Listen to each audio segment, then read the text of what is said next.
আমাকে একজন প্রফেসর প্রশ্ন করেছেন, অমুসলিম প্রফেসর, সনাতন ধর্মের মানুষ, উনি হিন্দু মানুষ, হিস্ট্রি প্রফেসর। আমাকে বলছেন, মারুফ সাহেব আমি আপনার লেকচার কন্টিনিউ শুনি, এবং ভদ্রলোকের সঙ্গে কথা বলে যা বুঝলাম উনি কোরআন ভালো পড়তেও পারেন। আমাকে বলছেন মদ খাওয়া কি? তা আমি বললাম কোন ধর্মে? আচ্ছা বলুন, আপনাকে আমি যদি বলি মদ খাওয়া কি, আপনি কি বলবেন? হারাম বলবেন। আমি কিন্তু হারাম বলিনি ফট করে। কেন জানেন? কারণ উনি একজন প্রফেসর লোক, আর উনি প্রশ্ন করছেন আমাকে। আমি তখন চুপ করে, আমি বললাম, উনি বলছেন মদ খাওয়া কি? আমি তখন বললাম চুপ করে, কোন ধর্মে? তখন উনি চুপ করে গেলেন। বললাম শুনুন, ইসলাম ধর্মে মদ খাওয়া হারাম, সুদ খাওয়া ইসলাম ধর্মে হারাম, শুকরের মাংস ভক্ষণ করা ইসলাম ধর্মে হারাম। উনি তখন আমাকে বলছেন যে ভাই, আমার এই প্রশ্নটা মনের মধ্যে খুব জাগে, আমি তো ইসলাম ধর্মের মানুষ নই, তাহলে আমি যদি শুকরের মাংস ভক্ষণ করি, আমি যদি মদ পান করি, তাহলে আমাকে সৃষ্টিকর্তা কেন পরকালে আমাকে শাস্তি দেবে? আমার কথা তো কোরআনে বলা হয়নি, আমি তো সনাতন ধর্মের মানুষ। হালাল খাবে কারা? যারা ইসলাম ধর্ম গ্রহণ করেছে তারা। আমি বললাম স্যার আপনি গোটা কোরআন পড়েছেন? যা তাই তো পড়লাম। বললাম স্যার কিছু একটা মিস্টেক হয়ে গেছে স্যার। বলছি সে কি? বললাম শুনুন, শুনে নিন, আপনারা শুনে যান, আজকে হিন্দু মুসলিম উভয় শুনে যান ভাই, অনুরোধ করে যাচ্ছি আপনাদের। কোরআনে 3 শ্রেণীর লোককে সৃষ্টিকর্তা বলেছেন, আল্লাহ বলেছেন হালাল খেতে। কয় শ্রেণীর লোক? কয় শ্রেণীর? 3 শ্রেণীর লোককে উনি আল্লাহ বলেছেন হালাল খেতে, কোরআনে আছে। উনি সঙ্গে সঙ্গে কাগজ আর কলম বের করে নোট করছেন। বলুন, 1 নাম্বার কোরআনে বলা হয়েছে নবী রাসূলদেরকে আল্লাহ হালাল খেতে বলেছেন। কাদের কাদের? রেফারেন্স 18 নম্বর পারা বা খণ্ডের 4 নম্বর পৃষ্ঠাতে 8 নম্বর লাইনে সূরার নাম সূরা মুমিনুনের 51 নম্বর আয়াতে বা বাক্যতে বলা হয়েছে, ইয়া আইয়ুহার রাসূল, হে রাসূলগণ, কুলু মিনাত তাইয়্যিবাতি ওয়া আমালু সলিহা, হে রাসূলগণ আপনারা পৃথিবীতে হালাল খাবার খান, ভালো ভালো কাজগুলো করুন। জি আচ্ছা বলে দিচ্ছি, নবী এবং রাসূলের মধ্যে পার্থক্যটা কি শুনে নিন। নবীদের উপরে, নবী রাসূলের মধ্যে পার্থক্য অনেক রয়েছে, আমি জাস্ট 2-3টে বলে দিচ্ছি। যাদের উপরে আসমানি কিতাব এসেছেন তারা হলো রাসূল, আর যাদের উপরে আসমানি কিতাব আসেনি তারা হলো নবী। ঠিক আছে? সকল রাসূল নবী, কিন্তু সকল নবী রাসূল নয়। সে ছোটবেলায় পড়ে খার আর খারক মনে পড়ছে তো? সকল রাসূল নবী, সকল নবী রাসূল নয়। এবার আসছি পৃথিবীতে নবী এসেছেন কটা? নবী এসেছেন পৃথিবীতে, সংবাদ বাহক বলা হচ্ছে, নবী এসেছেন পৃথিবীতে 1,24,000, আর রাসূল পৃথিবীতে এসেছেন 313 জন। কেউ বলেছেন 313, কেউ বলেছেন 315। এই দুই সংখ্যার একটু ডিফারেন্স, তো ওটা মানিয়ে নেবেন, মানে ডিফারেন্সে যাবেন না, মানিয়ে নেবেন, জাস্ট শুধু মতভেদে না গিয়ে। 313 জন রাসূল এসেছেন, তার মধ্যে মুহাম্মদ সাল্লাল্লাহু আলাইহি সাল্লাম হলেন একজন রাসূল। আচ্ছা পৃথিবী যখন এটা এলো, আর একটু বলে দিই, পৃথিবীতে মোট কিতাব এসেছে কটা? 104টা। কত কত কত? 104টা সৃষ্টিকর্তা পুস্তক পাঠিয়েছেন। তার মধ্যে 100টা হলো ছোট ছোট ছোট ছোট, যাকে বলে সহিফা, চিরকুট চিরকুট, আর 4টা হলো বড় বড়। 4টা বড় বড় কি কি? 4টা বড় বড় হচ্ছে তাওরাত, ওই আগেই বললাম তাওরাত, জবুর, ইনজিল, কোরআন, এই 4টে বড় বড়। আর ছোট ছোট হলো 100টা। 100টা কাদের উপরে এসেছে একটু শুনে নিন। আদম নবীর উপরে এসেছে 10টা। কটা কটা কটা? 10টা। শীষ নবীর উপরে এসেছে 10টা। কত হলো? 20টা। ইদ্রিস নবীর উপরে এসেছে 30টা, 50টা। ইব্রাহিম নবীর উপরে এসেছে 10টা, 60টা। তারপরে এসেছে ইয়াকুব নবী, ইউসুফ নবী আর অন্যান্য নবীদের উপরে এসেছে 40টা। এইভাবে তাহলে 100টা হয়ে গেল। এখন আদম নবীর উপরে যে 10টা এসেছিল, সেই 10টা যদি বলি সকলের জন্যই, একদম সকলের জন্যই সেই 10টা হারাম জিনিস। সে তো কোরআনেও আছে, অন্য ধর্মেও, মানে কি বলবো, অন্যান্য কিতাব ও ধর্মগ্রন্থেও আছে এই 10টা জিনিস। চলো, যে কথাটা বলছিলাম, কি কথা বলছিলাম এখানে, খুব গুরুত্বপূর্ণ, না একটা গুরুত্বপূর্ণ কথা বলতে বলতে, খাওয়া হালাল হালাল, নবীদেরকে সৃষ্টিকর্তা বললেন হালাল খেতে। তখন উনি আমাকে বলছেন, প্রফেসর আমাকে বলছেন, স্যার কিছু মনে করবেন না, নবী রাসূলুল্লাহ তো হালাল খাবেন, তা এটা আবার বলার কি দরকার ছিল আল্লাহ? কিছু বুঝতে পারছেন কথাটা? নবী রাসূলুল্লাহ তো হালাল খাবেন, তো এটা আবার বলার দরকার কি ছিল আল্লাহ? আমি তখন বললাম, স্যার আপনি কি জানেন, কোরআনের অন্য একটা রেফারেন্স আপনাকে দিচ্ছি, শুনে নিন। 8 নম্বর পারার 10 নম্বর পৃষ্ঠা 9 নম্বর লাইনে সূরার নাম সূরা আরাফের মধ্যে সৃষ্টিকর্তা বলছেন, ফালানাসআলান্নাল্লাযীনা উরসিলা ইলাইহিম ওয়ালানাসআলান্নাল মুরসালিন। এর বাংলা মানেটা কি শুনবেন? প্রত্যেক নবী, সহজ করে বলছি, মানে মফহুমিয়াত তরজমাটা করছি, প্রত্যেক নবী রাসূলকে কিয়ামতের মাঠে সৃষ্টিকর্তা জিজ্ঞাসা করবেন, আপনাকে পৃথিবীতে নবী করে পাঠিয়েছিলাম, আপনি কি আপনার দায়িত্ব পালন করেছেন? আপনাকে রসুল করে পাঠিয়েছিলাম পৃথিবীতে, আপনি কি আপনার দায়িত্ব পালন করেছিলেন পৃথিবীতে? এবার আপনারা বলুন, নবী এবং রসুলদেরকে যদি এই রকম প্রশ্নের সম্মুখীন হতে হয়, আপনি আমি কোন জায়গায় দাঁড়িয়ে আছি, আপনাকে আমাকে জিজ্ঞাসা করবেন না সৃষ্টিকর্তা? ভাবলেন কি করে? শুনে নিন, কোরআনে আল্লাহ পাক অন্য আয়াত দিয়ে বলে দিচ্ছেন কি, আয়াহসাবুল ইনসানু আন ইউতরাকা সুদা, মানুষ কি মনে করেন এমনি এমনি তাকে ছেড়ে দেবো আমি? হঠাৎ করে জান্নাতে ঢুকে পড়বে, স্বর্গে চলে যাবে, হঠাৎ করে স্বর্গে চলে যাবেন আপনি? এত সহজ নয়। সৃষ্টিকর্তা বলছেন, ওকে কড়াই গন্ডায় হিসাব নেব, তারপরে হিসাব নিয়ে বিবেচনা করব ও স্বর্গে যাবার যোগ্য না অযোগ্য। শুনে নিন, কমসে কম আমাদেরকে, হিন্দু মুসলিম সকলকে 3টে প্রশ্নের সম্মুখীন হতেই হবে আমাকে আপনাকে। কি কি শুনে নিন।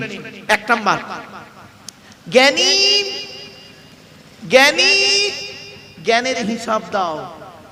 সৃষ্টিকর্তা আমাকে আপনাকে জ্ঞান দিয়েছে, জ্ঞানটা কোথায় অ্যাপ্লাই করেছি এটাকে আপনার হিসাব দিতে হবে, আমাকেও হিসাব দিতে হবে। সঠিক জায়গায় আমি লাগিয়েছি জ্ঞানটাকে, না খারাপ জায়গায় লাগিয়ে মানুষকে ক্ষতি করেছি? 1 নাম্বার জ্ঞানী, তুমি জ্ঞানের হিসাব দাও।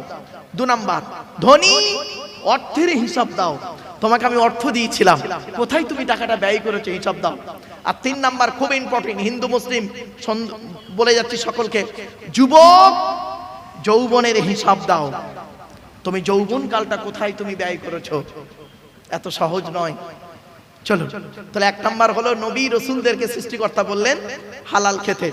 উনি তখন আমাকে বলছেন, স্যার কিছু মনে করবেন না, আমি তো নবীও নয় রসুলও নয়। তাহলে 1 নাম্বারটা, আমরাও কেউ নবী রসুল নয়, ঠিক না বেঠিক? তাহলে 1 নাম্বারটা বাদ। 2য় নাম্বারটা দেখি, কাদের হালাল খেতে বলেছেন সৃষ্টিকর্তা? কোরআনে আছে, যারা আল্লাহকে বিশ্বাস করে, নবীকে বিশ্বাস করে, তাদেরকে এক কথা ইসলামিক পরিভাষায় বলে মোমেন। কি বললাম বাবা? মোমেন।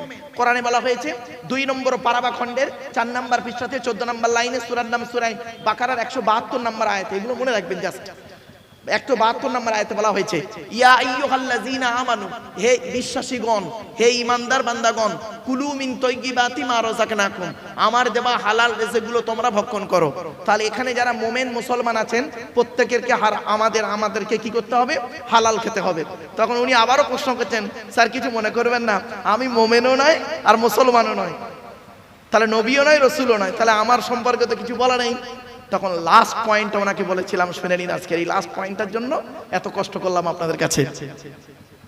আমি বললাম, কোরআনে বলা হয়েছে, 3য় নাম্বার ব্যক্তি আপনি পড়েন কি দেখি, মানব জাতিকে সৃষ্টিকর্তা বলেছেন হালাল খেতে। আপনি মানব জাতির মধ্যে আছেন? বলছে অবশ্যই। আপনি আদমের সন্তান? বলছে অবশ্যই। আমি বললাম, বাপের পৃষ্ঠ হতে মায়ের পেটে থেকে পৃথিবীর মুখ দেখেছেন? বলছে অবশ্যই। আমি বললাম, আপনি মানব সন্তান? বলছে হ্যাঁ। কোরআনে আছে, শুনেন, আমি রেফারেন্সটা বলে যাচ্ছি। মানব জাতিকে সৃষ্টিকর্তা বলেছেন হালাল খেতে। রেফারেন্সটা কোথায় আছে? 2 নম্বর পারাবা খণ্ডের, কোরআনে 30 পারা, 2 নম্বর পারাবা খণ্ডের 4 নম্বর পৃষ্ঠাতে 8 নম্বর লাইনে সূরার নাম সূরা বাকারার 168 নম্বর আয়াত, 168, 168, মনে রাখবেন এটা। এবার আমি আয়াতটা পড়ছি, বাক্যটা পড়ছি আর বাংলা মানে করছি, শুনুন। ইয়া আইয়ুহান নাস, নাস শব্দের অর্থ হলো মানব জাতি। কি বললাম বাবা? মানব জাতি। ইয়া আইয়ুহান নাস, হে মানব জাতি, কুলু মিম্মা ফিল আরদি হালালান তাইয়্যিবা, হালাল শব্দ ব্যবহার করলেন আল্লাহ পাক ওখানে। হে মানব জাতি, পৃথিবীতে আমার দেওয়া হালাল খাবারগুলো তোমরা ভক্ষণ করো। হে মানব জাতি, পৃথিবীতে আমার দেওয়া হালাল খাবারগুলো ভক্ষণ করো, হারাম খাবার কোনোদিন খেও না। সঙ্গে সঙ্গে উনি গালে হাত দিয়ে চুপ, পুরো একদম চুপ। নোট করে নিলেন। বাড়িতে গিয়ে উনি কোরআন খুললেন, খুলে রেফারেন্সগুলো দেখলেন। দেখার পরে উনি অনেকটাই আমাকে ফোন করে বললেন যে ভাই আপনি আমার চোখটা খুলে দিলেন, আমি জানতাম না সৃষ্টিকর্তা, আমি ভেবেছিলাম কোরআন শুধু মুসলমানদের জন্য এসেছে, কিন্তু না। আসুন এবার আসছি, কোরআন তো সকলের জন্য এসেছে, কোরআন সকলেই পড়তে পারেন। এজন্য কোরআন কিনে গবেষণা করছে কারা? America, London, France, Britain, Japan, Jordan, জার্মানির ঠান্ডা করে বসে বসে কোরআন কিনে গবেষণা করছে। কারা করেছে? Humphry Davy, Michael Faraday, Einstein, Isaac Newton, doctor Maurice বুখাইরি, মিস্টার কুক, মিস্টার জাবিরি, mister Campbell, Rajaram Mohan Roy, Ishwarchandra Vidyasagar, Rabindranath Thakur, Acharya Jagadish Chandra Basu, Francis Drake, Williams কিপমুর, উইলিয়ামস হার্ভেন, টমাস, জর্জ বার্নার, এরা কোরআন কিনে গবেষণা করলো। কিন্তু দুঃখের বিষয় কি জানেন? বড় কষ্ট লাগে আমার বড় কষ্ট লাগে। খারাপ সেন্স নেবেন না, যারা ইসলাম ধর্মের মানুষ আছেন আমাকে ভুল বুঝবেন না। আমরা কিছু মৌলবী সাহেব, সকলে নয়, আমরা কিছু মৌলবী সাহেব করলাম কি, এই কোরআনটাকে নিয়ে কি করলাম, ব্যবহার করলাম কিভাবে? তেল পড়া, পানি পড়া, ওয়াজ করা, খতম পড়া, তাবিজ মরা, ঘর বন্ধ করা, আর নিজেদের মধ্যে মারামারি করা। কিরকম মারামারি? গোল টুপি, লম্বা টুপি, চেরা জামা, ফাড়া জামা, তবলিগ, ফুরফুরা, বেরেলি, ওয়াহাবি, জামাতে ইসলামী, আহলে হাদিস, বুকে হাত বাঁধা, নাভির নিচে হাত বাঁধা, জোরে আমিন বলা, আস্তে আমিন বলা, 20 রাকাত তারাবি, 8 রাকাত তারাবি, মোনাজাত করা না করা, কিয়াম করা না করা, দোয়া করা না করা। ওর বলে কাফের, ওর বলে কাফের। ঠিক না বেটি? কোরআন কিন্তু এই জন্যই আসে নাই। আপনারা কোরআন থেকে কি নেবেন বলুন? ভৌত বিজ্ঞান নেবেন? কোরআনে আছে। জীবন বিজ্ঞান নেবেন? কোরআনে আছে। জিওগ্রাফি, ভূগোল নেবেন? কোরআনে আছে। কি রয়েছে নেই কোরআনে? সবই রয়েছে ওর ভিতরে, কিন্তু আমরা সেটাকে পড়তে পারিনি, গবেষণা করতে পারিনি। এজন্য আমি আপনাদেরকে অনুরোধ করছি, আপনারা কোরআন পড়ুন, পড়লেই দেখবেন শুরু থেকে শেষ পর্যন্ত পড়ুন, এবং এটাও পড়বেন। সাথে সাথে আপনাদের অনুরোধ করে বলে যাচ্ছি, এই বাক্যটি কোথায়, কোন অবস্থায়, কোন কারণে অবতীর্ণ হয়েছে ভুলভাল মানে করবেন না, তাহলে ফেঁসে যাবেন। আগে জানতে হবে হিস্ট্রিটা জানতে হবে। এই আয়াতটা কোথায় নাজিল হয়েছে, অবতীর্ণ হয়েছে, কাকে কেন্দ্র করে অবতীর্ণ হয়েছে, সেইটা জানতে হবে। সেইটা না জানলে বাস্তবের সঙ্গে মেলাতে গেলে আপনি একে অপরকে কটূক্তি করতে করে বসবেন। এজন্য কোরআন পড়তে গেলে আগে ওই বাক্যটার ওই ইতিহাসটা জানতে হবে, প্রেক্ষাপটটা জানতে হবে আপনাকে আগে। এই আয়াতটা কোথায় নাজিল হয়েছে, কাকে কেন্দ্র করে নাজিল হয়েছে জানতে হবে। যেমন একটা উদাহরণ দিচ্ছি আপনাদেরকে, শুনুন। হযরত মুহাম্মদ সাল্লাল্লাহু আলাইহি সাল্লাম তিনি একদিন মসজিদে বসে আছেন। আমার ভাষা আপনারা বুঝতে পারছেন? হ্যাঁ, হযরত মুহাম্মদ সাল্লাল্লাহু আলাইহি সাল্লাম একদিন বসে আছেন মসজিদে, শুনে নিন। তো বসে আছেন, এমত অবস্থায় তৎকালীন যুগের মদিনার সবথেকে ধনী লোক, প্রচুর টাকার মালিক ছিলেন, লোকটার নাম ছিল আমর জামুহ রাদিয়াল্লাহু তাআলা আনহু। নবীর একজন সাহাবী, প্রচুর টাকার মালিক ছিলেন। তো উনি নবীজি বসে আছেন, এমত অবস্থায় আমর জামুহ তিনি আসছেন। তখন পাশে যিনি বসেছিলেন তিনি বললেন, হে রাসূল, হে নবী, ওই দেখুন এলাকার সবথেকে ধনী লোকটা আপনার কাছে আসছে। নবীজি বললেন, ওকে আসতে দাও। তো উনি এলেন, আসার পরে এবারে নবীকে বলছেন, হে নবী, সালাম দিলেন। নবীজি বললেন, বসো। তখন নবীজিকে উনি বলছেন, হে নবী, সৃষ্টিকর্তা আমার অনেক টাকার মালিক করেছে, প্রচুর টাকা দিয়েছে সৃষ্টিকর্তা আমাকে। তখন নবী বললেন, আলহামদুলিল্লাহ, আল্লাহ যাকে চায় অর্থ দেয়, যাকে চায় গরিব বানায়, তারই ইচ্ছা। কি জানতে চাইছো বলো? তখন উনি বললেন, হে নবী, আপনি যদি একটু দয়া করে বলে দিতেন, মরে যাওয়ার আগে টাকা পয়সাগুলো কোথায় যদি ব্যয় করতাম আল্লাহ খুশি হবে, তাহলে মৃত্যুর আগে টাকা পয়সা সেই জায়গায় ব্যয় করে চলে যেতাম। আচ্ছা, প্রশ্নটা ভালো না খারাপ? ভালো। উনি প্রশ্ন করে বসে আছেন, উনি বসে আছেন। সঙ্গে সঙ্গে সৃষ্টিকর্তা জিবরাইল নামক দূতকে পাঠিয়ে দিলেন, আর ওই ব্যক্তিকে কেন্দ্র করে কোরআনের এই বাক্যটি অবতীর্ণ হলো, নাজিল হলো, অবতীর্ণ হলো। কি? ইয়াসআলুনাকা মাযা ইউনফিকুন, নবী তোমাকে ওরা প্রশ্ন করছে টাকা পয়সা কোথায় ব্যয় করলে আল্লাহ খুশি হবে। কুল মা আনফাকতুম মিন খায়রিন ফালিল ওয়ালিদাইনি ওয়াল আকরাবিন, নবী তুমি বলে দাও টাকা পয়সাগুলো সর্বপ্রথম তোমরা তোমাদের বুড়ো বুড়ি পিতামাতার পিছনে ব্যয় করো, আল্লাহ খুশি হয়ে যাবে। তাহলে সর্বপ্রথম টাকা পয়সা কার পিছনে ব্যয় করতে হবে? কিন্তু দুঃখের বিষয় কি জানেন, বাপের কষ্ট করা টাকায় ছেলে এমএ পাস করলো, মায়ের গহনা বেচা টাকায় ছেলেটি বিএড পাস করলো, এমএ বিএড করে এসএসসি পরীক্ষা দিয়ে চাকরি পেলো, চাকরি পাওয়ার পরে নিউ টাউনে বা রাজারহাটে একটা ঘর ভাড়া করে থাকলো, বউ আর বাচ্চাটাকে নিয়ে ঘর ভাড়া করে আছে, আর দেশের বাড়িতে বাম্মাকে ওষুধ কেনারও পয়সা দেয় না। মনে রাখবেন, অনেক সন্তান এমন আছেন, শিক্ষিত মানুষ এমন আছেন, নিজের মায়ের ওষুধ কেনার পয়সা দেয় না, শাশুড়িকে হজে নিয়ে যাচ্ছে। ঠিক না বেটা? আজীব। আরে এডুকেশন কাকে বলে? What is the definition of education? E D U C A T I O N. এক একটা লেটারের এক একটা গুণাগুণ আছে, তবেই তাকে এডুকেশন বা শিক্ষা বলে। ই থেকে ইগার্ডি, ডি থেকে ডেভেলপমেন্ট, ইউ থেকে ইউনিভার্সাল, সি থেকে ক্যাপাবিলিটি, এ থেকে অ্যাক্টিভ, টি থেকে টলারেন্স, আই থেকে ইন্টেলিজেন্ট, ও থেকে ওবিডিয়েন্স, এন থেকে ন্যাচারাল। এত গুণে গুণান্বিত বস্তুকে বলা হয় এডুকেশন বা শিক্ষা। যাকে তাকে শিক্ষা বলে না। শিক্ষাটা নেবে কে? যে নেবে তাকে বলা হয় স্টুডেন্ট। Who is student? কে স্টুডেন্ট? স্টুডেন্ট কাকে বলে? Who is student? কে? ওই 10টায় গেল, 4টেই এলো, আমতলা জামতলা বুড়ির বেলতলা বাসতলা, ইকোপার নিকোপার, চিড়িয়াখানা, ভিক্টোরিয়া, জাদুঘর, তারামণ্ডল, নদীর পার্কে বসে প্রেম নিবেদন করলো, সারা বছর পড়লো না, পরীক্ষার খাতায় টুকলি আর চুরি করলো, আর স্যার ধরলো, ছুরি মারলো, এর কোনোদিন স্টুডেন্ট বলে না। S T U D E N T. এক একটা লেটারের এক একটা গুণাগুণ আছে, তবেই তাকে স্টুডেন্ট বলে। এস থেকে স্টাডি, টি থেকে ট্রুথফুল, সত্যবাদী হতে হবে। রাগ করবেন না। এখনকার ছাত্র ছাত্রীরা বেশিরভাগ মিথ্যাবাদী, সকলে নয়, বেশিরভাগ স্টুডেন্ট মিথ্যাবাদী। রাগ করবেন না। এখন লেখাপড়া কোথায় হয় জানেন? রাগ করবেন না। এখন লেখাপড়া কোথায় হয় শুনবেন? টয়লেটে। শুনতে একটু খারাপ লাগলো না? পেচ্ছাপখানায়, পায়খানায়। কি হিন্দু কি মুসলিম? মাধ্যমিক পরীক্ষা হচ্ছে, উচ্চ মাধ্যমিক পরীক্ষা হচ্ছে, কি বোর্ড, স্কুল বোর্ড, মাদ্রাসা বোর্ড, যেই বোর্ডই বলেন না কেন, পরীক্ষা হচ্ছে।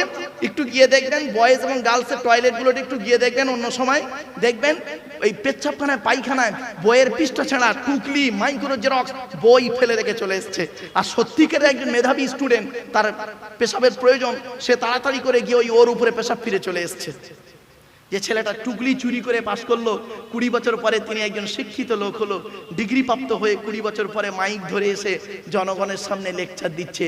আর ওই লেকচার শুনে জনগণ সঠিক পথ পাবে, হিন্দু মুসলিম, এটাকে বিশ্বাস করাটা কিরকম জানেন?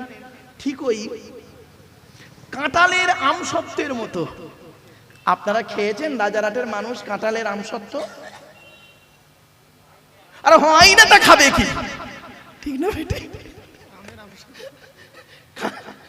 হয় আমসত্ত্ব হয়, নয় কাঁঠাল সত্য হয়। কাঁঠালের আমসত্ত্বের মতো। চলুন এবার আসছি, শিক্ষাটা দেবে কে? কে দেবে? টিচার। Who is teacher? কে টিচার? পড়ালেই খালি টিচার না। চলুন দেখি। টি ই এ সি এইচ ই আর। টি থেকে ট্রেনার, প্রশিক্ষণ প্রাপ্ত হতে হবে, তবেই তুমি টিচার। ই থেকে ইগার্ডি, আগ্রহী হতে হবে, তবেই তুমি টিচার। এ থেকে এবিলিটি, দক্ষতা থাকতে হবে, তবেই তুমি teacher. Most important letter C. C থেকে ক্যারেক্টার, চরিত্র ঠিক থাকতে হবে, তবেই তুমি টিচার। আজ থেকে 30 বছর আগে এই বয়োজ্যেষ্ঠ লোকেদের জিজ্ঞাসা করুন, আজ থেকে 30 বছর আগে আমরা কি করতাম? স্যারেদের দেখলে সাইকেল থেকে নেমে যেতাম। ঠিক না বেটি? কি হিন্দু কি মুসলিম?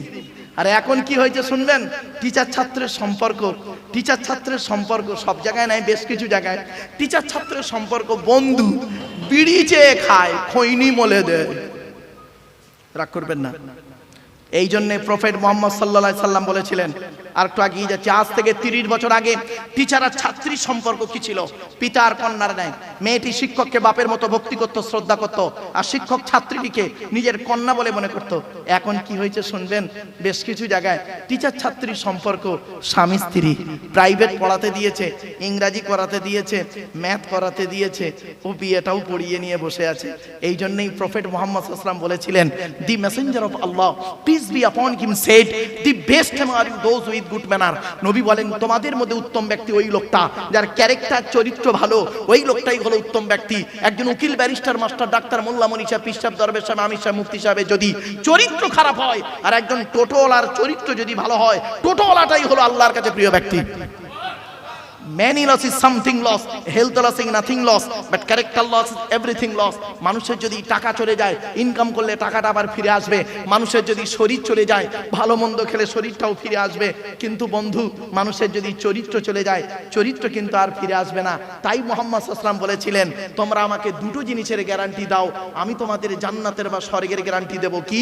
দুই ঠোঁটের মাঝখানে এই জিভের গ্যারান্টি দাও, হারাম খাবার খাওয়া থেকে জিভটাকে ঠিক করো, বাজে ভাষা বলা থেকে জিভটাকে ঠিক করো, পরনিন্দা পরচর্চা করা থেকে জিভটাকে ঠিক করো। আর 2 নাম্বার হলো দুই রানের বীজখানে লজ্জাস্থানের গ্যারান্টি দাও, দুই ঠোঁটের মাঝখানে দুই রানের বীজখানে, এই দুটো জিনিসের গ্যারান্টি তোমরা আমাকে দাও, আমি তোমাদের স্বর্গের বা জান্নাতের গ্যারান্টি দিয়ে দেবো। যান বাড়ি চলে যান, এবারে গিয়ে দেখবেন হয় চাচার নিচে খারাপ, নয় চাচার উপর খারাপ। রাগ করবেন না। হুকমারা কারেন্ট নিয়ে চাচা আমার পাকা চালিয়ে তাহাজ্জুদের নামাজ পড়ছে। রাগ করবেন না, খারাপ সেন্স নেবেন না। হয়তো কথাটা শুনতে হাসি লাগছে, কিন্তু বাড়ি থেকে একটু ভাববেন। চলো, এই থেকে অনেস্টি, সততা থাকতে হবে, তবেই তুমি টিচার। তুমি হিন্দু বলে মুসলমানের খাতা দেখবে কড়া করে, তুমি মুসলমান বলে হিন্দুর খাতা দেখবে কড়া করে, এর নাম টিচার নয়। শুধু তাই নয়, মনে রাখবেন পৃথিবীতে কয়েক শ্রেণীর মানুষ আছে যাদের কোনো জাত হয় না, ওরা নিজেরাই একটা জাত, তার নাম হলো একটা টিচার। শিক্ষকের কোনো জাত হয় না, ডাক্তারের কোনো জাত হয় না, ঠিক না বেটি? ডাক্তারের একটাই জাত, একটাই জাত। কি? আমি ডাক্তার, তুমি রুগী। তুমি হিন্দু না মুসলিম, নারী না পুরুষ, কালো না ফর্সা, ধনী না গরিব, ওসবের বিচার আমার কাছে নয়। আমার কাছে কি? আমি ডাক্তার, তুমি রুগী। শিক্ষকেরও ঠিক সেম। টিচারের কাছে কোনো পরিচয় থাকে না, টিচার নিজেই একটা জাত, শিক্ষক একটা নিজেই জাত। টিচারের শিক্ষকের কাছে একটাই পরিচয়, আমি শিক্ষক, তুমি শিক্ষার্থী। তুমি হিন্দু না মুসলিম, নারী না পুরুষ, কালো না ফর্সা, ধনী না গরিব, এ দেখার সময় নেই। আমার কাছে মেধার পরিচয়। দুঃখের বিষয় কি জানেন? চলুন আরেকটু এগিয়ে যাই। থেকে আর্লি টিচার হতে গেলে আগে আগে আসতে হবে last letter is a R, R থেকে রেগুলারিটি, নিয়মিত ক্লাস করতে হবে, তবেই তুমি টিচার। ট্রেনার, ইগারিটি, ability, character, honesty, early, regularity, এতগুলো গুণ যার মধ্যে আছে, he is a really teacher. তিনি হলেন সত্যিকারের একজন টিচার। আচ্ছা ভাই, আপনাদের তো এই রাজারহাটের একটা জলসা হচ্ছে, তাই তো? নাকি ধর্মীয় জলসা নাকি? বলুন না ভাই। তা আমি এই আলোচনাগুলো করছি কেন? তা নিশ্চয়ই কারণ আছে। কারণটা এবার বলি। এই পৃথিবীতে ছোট্ট একটা উদাহরণ দিচ্ছি। আপনাদের এই রাজারহাট এলাকায়, এই রাজারহাট এলাকায় ধরুন একজন স্কুল টিচার, সেকেন্ডারি বোর্ড ও হায়ার সেকেন্ডারি, যাই হোক, স্কুল টিচার। তিনি 60 বছর বয়স হয়ে গেছে, আলোচনা হচ্ছে। হওয়ার পরে তাকে যদি মাইকটা দিয়ে বলা হয়, স্যার দয়া করে একটু বলবেন, আপনি এই প্রতিষ্ঠানে 60 বছর বয়স পর্যন্ত আপনি চাকরি করেছেন, দয়া করে একটু মাইকটা নিয়ে বলবেন সৎ সাহসের সঙ্গে যে আমি এই 60 বছর বয়সে যত স্টুডেন্ট পড়িয়েছি, কি হিন্দু কি মুসলিম, নারী পুরুষ, প্রত্যেকটা স্টুডেন্ট 100% পারফেক্ট। একটু দয়া করে মাইকে বলবেন। উনি কি বলতে পারবেন? হ্যাঁ বলুন, বলুন। উনি কি বলতে পারবেন? হ্যাঁ। উনি এতটুকু ভরসার সঙ্গে বলতে পারেন যে আমি আমার জ্ঞান মতে যত স্টুডেন্ট পড়িয়েছি 99% ভালো, 1% চোরডান, ডাকাত, গুন্ডা, বদমাইশ বলে হতে পারে, ঠিক না বেটি? উনি 100% চ্যালেঞ্জ দিতে পারবে না। পারবে কি? কিন্তু শুনে নিন, চমকে যাবেন।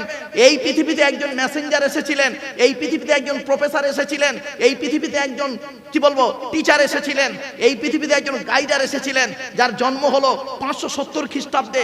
ইংরাজি মাস ছিল 29শে আগস্ট সোমবার, 570 খ্রিস্টাব্দের 29শে আগস্ট সোমবার। আর যার মৃত্যু হলো 632 খ্রিস্টাব্দে, 33 খ্রিস্টাব্দে জুন মাসের 18 তারিখ সোমবার। এই 63 বছর ব্যক্তির পৃথিবীতে ছিলেন, একটা জীবনে মিথ্যা কথা বলেননি। এমনকি তিনি যত ছাত্রছাত্রী তৈরি করেছেন, তাকে একবার জিজ্ঞাসা করা হলো, আপনি বলুন এই পৃথিবীতে যত ছাত্রছাত্রী তৈরি করেছেন তাদের ক্যারেক্টার সম্পর্কে, তাদের সম্পর্কে আপনি সার্টিফিকেট দিন। তিনি বলছেন, শোনো, আমার ছাত্রদের নাম হলো সাহাবী। কি বললো?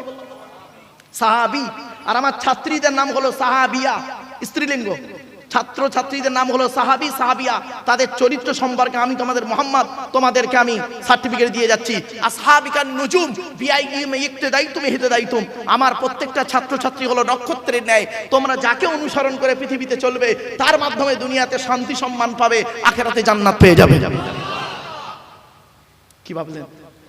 প্রাসঙ্গিক আলোচনা তো তাই চলে এসে গেল, তাই একটু বলে ফেললাম। চলুন, এরপরে নবীজি বলছেন পৃথিবী ধ্বংসের লক্ষণ হলো কি জানেন? 1 নাম্বার, বিদ্যা উঠে চলে যাবে সমাজ থেকে। আজকের মাধ্যমিক, উচ্চ মাধ্যমিক, বিএ পাস, এমএ পাস, আলেম, হাফেজ, মাস্টার, ডাক্তার, ইঞ্জিনিয়ার, প্রফেসর বেড়ে গেল। দুঃখের বিষয় অনেকেই বাম্মার ভাত দেয় না। রাগ করবেন না, খারাপ সেন্স নেবেন না। মনে রাখবেন, সৃষ্টিকর্তা ছাড় দেয়, ছেড়ে দেয় না। কি বললাম ভাই? একটু বলুন। উদাহরণ দেবো, একটা উদাহরণ দেবো, রাগ করবেন না। হিন্দু মুসলিম একটু দয়া করে শুনুন উদাহরণটা। ছেলের বয়স 40, বাপের বয়স 70। বাপের বয়স কত? 70। ছেলের বয়স 40। 70 বছরের বৃদ্ধ পিতাটা একটু ভুল করে ফেলেছে। ছেলে করলো কি, ওর বউয়ের সামনে, স্ত্রীর সামনে ওই বুড়ো বাপের গালে ঠাস করে একটা চড় মেরে দিল। এখন ছেলে, জন্ম দেওয়া ছেলে, বৌমার সামনে গালে চড় মেরেছে। লজ্জায় কাউকে কোনো কথা না বলে, মসজিদ বলুন আর মন্দির বলুন, যদি হিন্দুগণ মন্দির আর মুসলমান হলে মসজিদ, মসজিদের বারান্দায় গিয়ে একা চুপ করে বসে বসে ঝরঝর করে কাঁদছে। তো সৃষ্টিকর্তা ফেরেশতাদেরকে বলছো, কাঁদছে কেন রে, কি হয়েছে?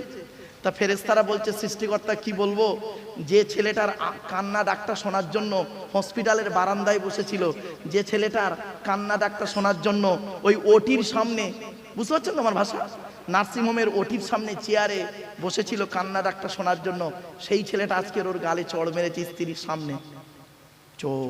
এই জন্য কাঁদছে না ও। ঠিক আছে, ওকে কাঁদতে মানা কর, ও বাড়ি চলে যাক। কিছুক্ষণ পরে কাঁদলো, মন টন খারাপ হলো, কাউকে আর বলবে, যাকে বলবে সে তো বলবে এই ছেলে জন্ম দিয়েছিস ইত্যাদি ইত্যাদি, কাউকে না বলে মনটা খারাপ, বাড়ি গিয়েছে। ওই শোকে শুনে নিন প্লিজ, অ্যাটেনশন, ওই শোকে বাপটা 3 দিনের মধ্যে লোকটা মারা গিয়েছে। তো ছেলে করলো কি, যে যা ধর্মের রীতিনীতি, ধর্মীয় রীতিনীতি মেনে মাটি দিয়ে, মুসলমান হলে তাকে গোসল দিয়ে, কাফন পরিয়ে, জানাজা পড়িয়ে মাটি দিয়ে চলে এলো। ব্যাস 1-2 বছর ছেলেটা বাপের কথা স্মরণ করলো, তারপরে ভুলে গেল। ঠিক তার 40 বছর পর, কত বছর? তখন ছেলের বয়স কত হবে? 80। ছেলে এখন 80 বছরের বুড়ো, 6 বার হজ করেছে, 10 বার ওমরা করেছে। এর আবার 4টে ছেলে। ছোট ছেলেটা না একটু ডেঞ্জার টাইপের।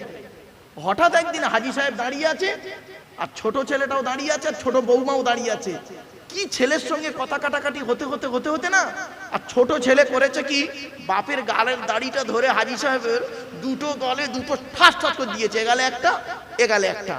যেই ছেলে মেরেছে না, লজ্জায় কাউকে বলতে না পেরে সোজা মসজিদে গিয়েছে, অজু করেছে, 2 রাকাত নামাজ পড়েছে, নামাজ পড়ে সৃষ্টিকর্তার কাছে হাত তুলে মোনাজাত করে কাঁদছে, রব্বানা যালামনা আনফুসানা ওয়া ইল্লাম তাগফির লানা ওয়া তারহামনা লানাকুনান্না মিনাল খাসিরিন। ওগো আল্লাহ, আমি হাজী মানুষ, 6 বার হজ করেছি, 10 বার ওমরা করেছি, কিভাবে গেছি জানি না, আল্লাহ তুমি ভালো জানো, টাকা দুনম্বরি করে গেছি, দেখ ওটা বলছি না, ক্লিয়ার করছি না। তো আল্লাহ, আমি হজ করেছি, ওমরা করেছি, আল্লাহ আমার ছোট ছেলে আজকের বৌমার সামনে আমার 2 গালে 2 চড় মেরেছে, এর বিচার তুমি করো। সৃষ্টিকর্তা বলছে, কিছু মনে করিস না, আমি ছেড়ে দিই না। আজ থেকে 40 বছর আগে তুই তোর বাপের গালে একটা চড় মেরেছিলিস, আমি ওটাকে তুলে রেখে দিয়েছিলাম, আজকে পূরণ করে দিলাম 2টো দিয়ে। কথাটা বাড়ি থেকে ভাববেন, সৃষ্টিকর্তা ছাড় দেয়, ছেড়ে দেয় না। মনে রাখবেন, চোখ দুটো বন্ধ হয়ে গেলে সব শেষ। আজকের আপনারা প্লাস্টিকের উপরে বসে আছেন, তাই না? আরে বলুন না, একটু কথা বলুন। কালকে যদি চোখটা বন্ধ হয়ে যায়, নিচেই চলে যাবেন। যে জায়গায় যাব সেই জায়গাটার নাম হলো কবর। শুনে রেখে দিন, জাস্ট উদাহরণ দিচ্ছি আপনাদেরকে। এ জীবন শুরু হয়েছে আমাদের 150 টাকায়, এ জীবন শেষ হবে 1500 টাকায়। আমি এই কথাটা যখন বলেছিলাম, আমার এক বন্ধু, একই ক্লাসে পড়তাম, ও কলেজের প্রফেসর, তো ও আমাকে বলছে, সামনে বসেই বলছে, মারুফ ভাই এটা কি করে হলো? আমি প্রফেসর, আমার বউ প্রফেসর, আমার বাপ প্রফেসর, মা প্রফেসর, আমরা বাড়িতে 4 জন কলেজে কাজ করি, আর আমাদের জীবন শুরু হয়েছে 150 টাকায়। হ্যাঁ, আমরা 4 জনের মাইনে 1 মাসে করলে 5 লাখের উপর হয়। তখন আমি বলেছিলাম, অতগুলো মানুষের সামনে বলেছিলাম, আজও আপনাদের সামনে তুলে ধরছি, বলেছিলাম, বন্ধু যেদিন মায়ের পেট থেকে এসেছিলেন সেদিন সব থেকে দামি কাপড়টা কে কিনে দিয়েছিল? তা বলছে, আমার আব্বা। আমি বললাম, কাপড়টা নিজে পড়তে পেরেছিলেন? বলছে না। কাপড়টার দাম কত ছিল? বলছে 1 থেকে 150 টাকায়। সৃষ্টিকর্তা বলছে, ওরে বন্ধু, ওরে আব্দুল্লাহিল মারুফ, জীবনের প্রথম কাপড় তুই নিজে পরতে পারলি না, অন্যেই তোকে পরিয়ে দিল। দাম ছিল তার 1 থেকে 150 টাকা। এ জীবন শুরু হলো তোর 150 টাকায়। আর যেদিন তুই মারা যাবি, খাঁচা থেকে প্রাণ পাখিটা উড়ে চলে যাবে, যেদিন তুই মারা যাবি, যে কাফনটা তোকে পরানো হবে তার দাম হবে 1000 থেকে 1500 টাকা। নিজেই পড়তে পারবি না, অন্যেই তোকে পরিয়ে দেবে। তাহলে কি দাঁড়ালো? এ জীবন শুরু হলো 150 টাকায়, এ জীবন শেষ হবে 1500 টাকায়। আর বাকি যা চোখ, কান, নাক, হাত, পা, মুখ, বিবেক, বুদ্ধি, ব্রেন দিয়ে জায়গা, জমি, গাড়ি, বাড়ি, বিল্ডিং, ব্যবসা করেছেন, ওই গীতার সারাংশ হয়ে গেছে সব। গীতার সারাংশ। গীতার সারাংশটা কি একটু শুনে যান। গীতার সারাংশ কি জানেন? যা হয়েছে তা ভালোই হয়েছে, যা হচ্ছে তা ভালোই হচ্ছে, যা হবে তা ভালোই হবে। কি হারিয়েছে তোমাদের? কাঁদছো? কি হারিয়েছে কাঁদছো? রাজারহাটের হিন্দু মুসলমানেরা কি হারিয়েছে কাঁদছো? ব্যবসায় লস হয়ে গেছে কাঁদছো? স্বামী স্ত্রী ঝামেলা হয়েছে কাঁদছো? ছেলে ভাত দেয় না কাঁদছো? শরীরটা খুব অসুস্থ হয়ে গেছে কাঁদছো? যা নিয়েছো এই পৃথিবী থেকেই তুমি নিয়েছো, যা দিয়েছো এই পৃথিবীতেই তুমি দিয়েছো। যেটা তোমার আজকের আছে, গতকাল সেটা অন্যের ছিল, আজ তোমার আছে। তুমি আজ মারা যাও, আগামী কাল সেটা অন্যের হয়ে যাবে। ঠিক না বেঠিক? প্লিজ একটু ভাবুন, একটু ভাবুন। অনুরোধ করে বলে যাচ্ছি, আপনাদের এলাকায় কোনো মুসলমান যদি মারা যায়, আপনারা কি করেন?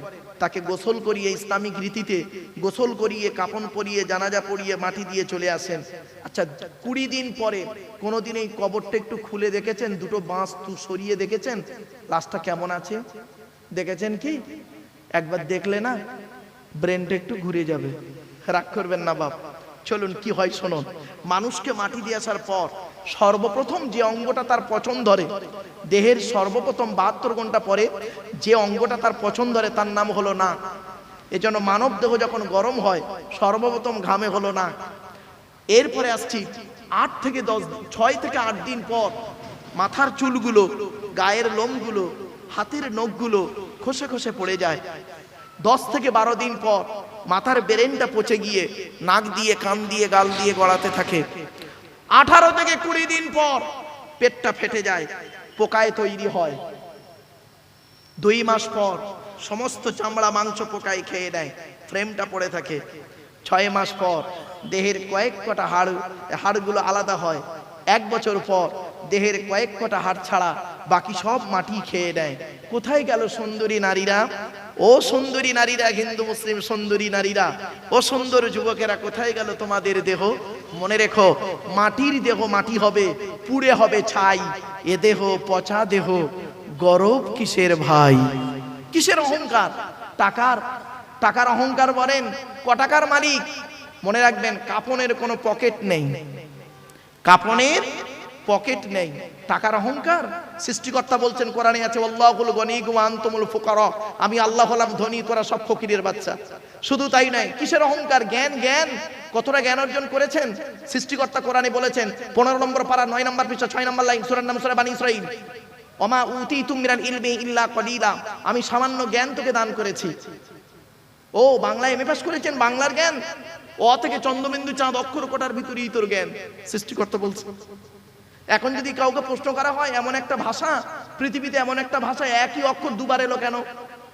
প ফ ব অন্তর্জ র ল ব, তাহলে একটা ভাষার মধ্যে দুটো অক্ষর দুবার এলো কেন? প ফ ব আবার অন্তর্জ র ল ব। এ তো অন্য ভাষার লোকেরা হাসবে, ব্রেন আউট, আফসোস। সৃষ্টিকর্তা বলছেন, কিসের অহংকার দেখাস? ইংরেজিতে এমএ পাস করেছিস, ইংরেজির জ্ঞান এ থেকে জেড পর্যন্ত অক্ষর কোটার ভিতরেই তোর জ্ঞান। কয়েক কটা অক্ষরকে একত্রিত করে গোটা কত শব্দ ওয়ার্ড তৈরি করলি, কয়েক কটা ওয়ার্ডকে একত্রিত করে একটা সেন্টেন্স বাক্য তৈরি করে কি বললি? There is a no God, আল্লাহ নাই। সৃষ্টিকর্তা বলছে, একবার ভেবে দেখ, তোর চোখ থেকে কয়েক হাজার কিলোমিটার দূরে চাঁদ, তাকে তুই দেখতে পাস, চোখের উপরেই কপাল, আয়নার সহযোগিতা ছাড়া দেখতে পাস না। ঠিক না বেঠিক? আফসোস, আপনাদের সৃষ্টিকর্তা হাত দিয়েছে, দয়া করে একবার হাতগুলো ছেড়ে দেবেন। দেখুন প্রত্যেকের হাতগুলো দেখুন, আঙুলগুলো মোড়া।